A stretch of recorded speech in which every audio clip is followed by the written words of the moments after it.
Génération Télévision, même dans le ciel. Bonjour à tous et bon dimanche, voici le TV 168.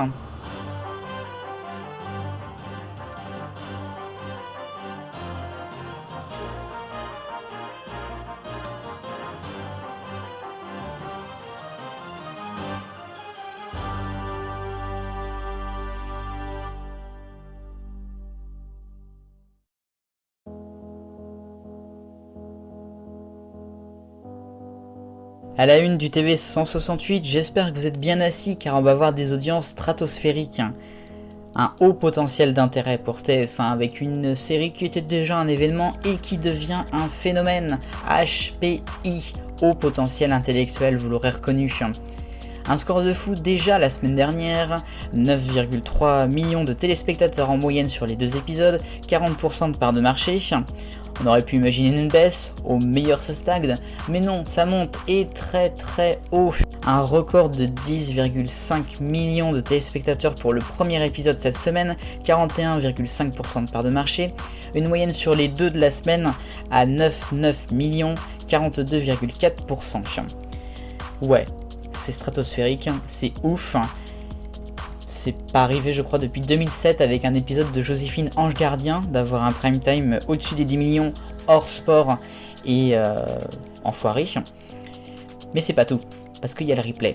Et le replay fait des ravages. Pour les 2 épisodes de la semaine dernière, on n'a pas encore ceux de cette semaine au total, on a atteint les 11,5 millions pour le premier épisode, les 11,3 millions sur le deuxième. Et je vous laisse imaginer ce que ça va donner sur le 3e et le 4e. On va peut-être passer la barre des 12 millions, si ce n'est plus. Waouh. C'est incroyable.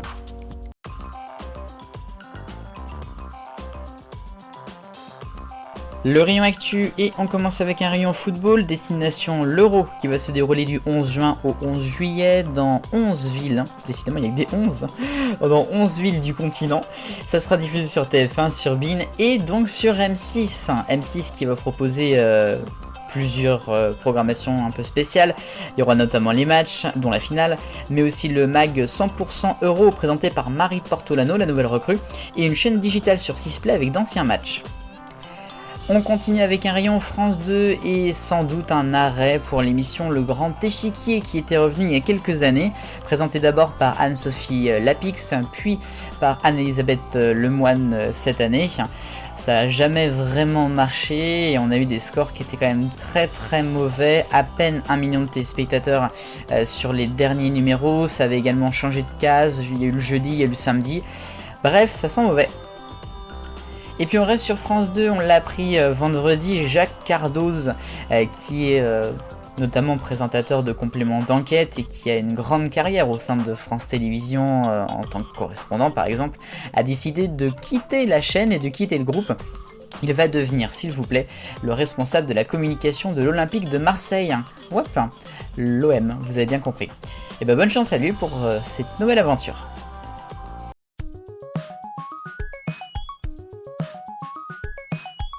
L'arc-en-ciel des audiences, on commence avec le rouge sur France 4, retour d'une saison aux eaux en grosse baisse toute la semaine, regardez vendredi, c'est un nouvel horaire.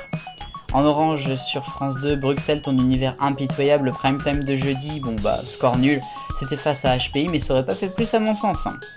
La journée de lundi est en jaune sur BFM TV, pourquoi je l'ai mis? Parce que ça a été battu pour la première fois en 10 ans par la chaîne Fantôme et ils l'ont refait jeudi en plus.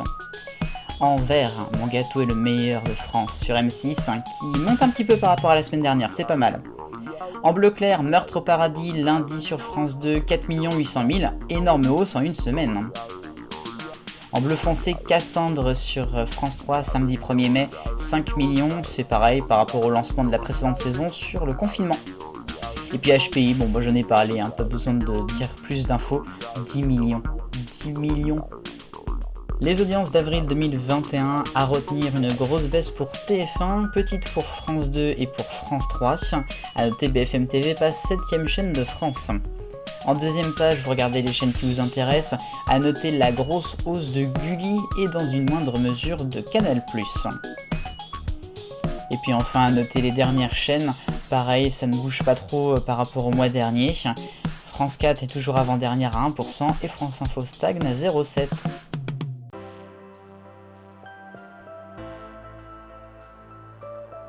Un focus jeu dans le TV 168 pour parler de France Télévisions qui tourne actuellement énormément de choses, c'est un peu l'usine, notamment pour remplacer Les Amours qui vont s'arrêter au mois de juillet prochain. Alors on avait émis l'idée que ça pourrait être une émission, un autre genre en fait à la place. Vraisemblablement ça restera un jeu, mais c'est pas sûr, alors prudence. Le Parisien a sorti cette semaine 3 formats qui pourraient donc remplacer Les Amours dans la case de 11h30. Il y a d'abord celui de Endemol Shine qui s'appelle Avanti Un'altro. Le titre français est bien connu, c'est Au suivant, on en a pas mal parlé.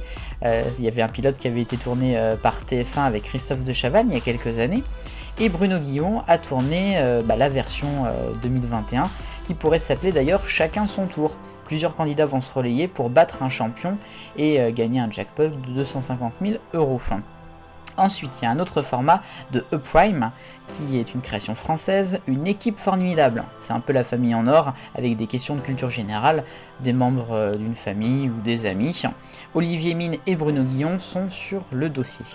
Et puis il y a un troisième format de Sony Pictures France qui déjà font Les Amours, je le rappelle. Ça serait également sur la culture générale avec Bruno Guillon.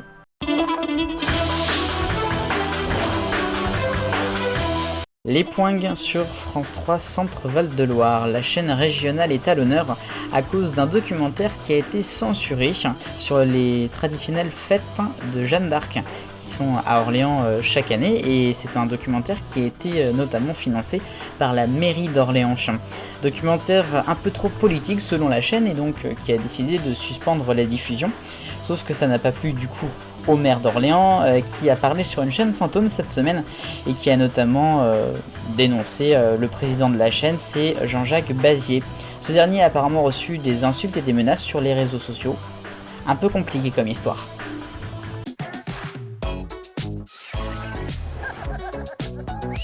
Au coup, c'est fini pour aujourd'hui. Alors à demain. Tous les soirs à 20h10 sur le canal 14, France 4 passe le flambeau à Culture Box.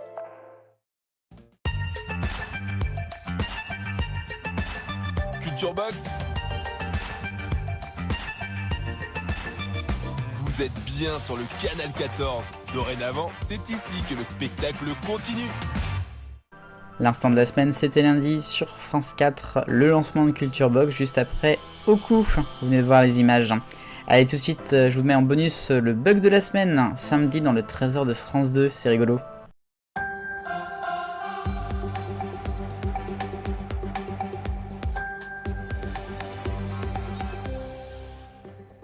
C'est pas le bon générique, mais bonjour à tous quand même, soyez les bienvenus. Il est bientôt 13h, voici les titres. Question 168, est-ce que Silence ça pousse va s'arrêter? Vous avez fait une égalité pour la question. On a Oui c'est sûr et Non pitié qui arrivent ex aequo, suivi en troisième par Non je pense pas et Oui peut-être. La question de la semaine, mais jusqu'où peut aller HPI sur TF1? On en parlait dans la 1. Je parle de l'audience veille, attention, sans le replay. Vous pouvez voter dans la description.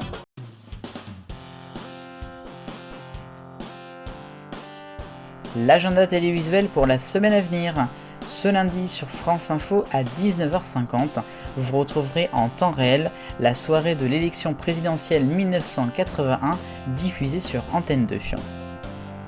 Jeudi, ce sera l'Ascension, jour férié et pont, fameux pont du mois de mai qui se déroule du mercredi soir au lundi matin. Ça va donc forcément un petit peu impacter notre petit écran qui est devenu grand. Et puis samedi soir en prime sur TF1, vous retrouverez la finale de la saison 10 de The Voice, qui sera face à France 2 avec la finale du tournoi des Mastros de N'oubliez pas les paroles. Voilà, c'est ici que se termine le TV 168. Merci de l'avoir suivi. N'hésitez pas à commenter, à aimer la vidéo, ça fait super plaisir. Je vous retrouve mardi, jeudi pour les têtes blondes. Samedi le Top TV. Vive le bonheur, on est tous des millions de copains. Salut!